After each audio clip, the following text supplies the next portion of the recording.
நண்பர்களுக்கு வணக்கம். நான் உங்கள் அன்பு. இன்னையோட நம்ம மக்காச்சோளம் போட்டு 122 நாள் ஆகுதுங்க. ஆக்சுவலாக மக்காச்சோளம் எல்லாமே ஓரளவுக்கு நல்லாவே காஞ்சிருச்சு. ஆனால் ஒரு சில இடங்களில் மட்டும்தான் சின்ன சின்ன பச்சை இருக்குது, அது பிரச்சனை இல்லை.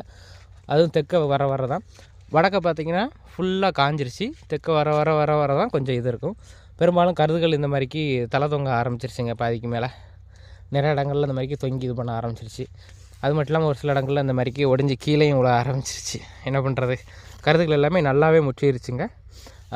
நாலு கழிச்சு அறுவடை பண்ணோம்னா சூப்பராக இருக்கும்.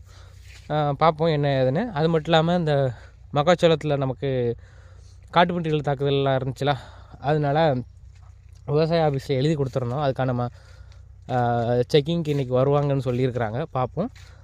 வந்திருந்தாங்கன்னா என்ன சொல்லிட்டு போகிறாங்க, எவ்வளோ ரிசல்ட்ஸ் கிடைக்கும். ஏன்னா புள்ளியல்துறையிலேருந்து வந்து அவங்க தான் செக் பண்ணுவாங்க.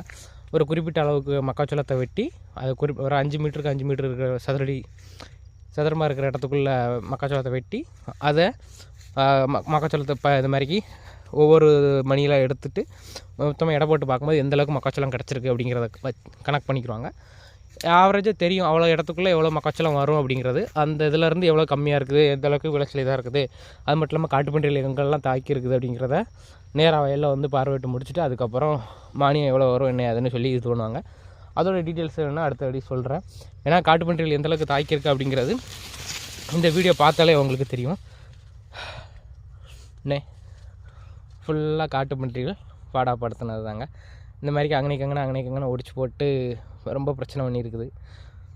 வேறு வழி என்ன பண்ணுறது, பார்ப்போம்.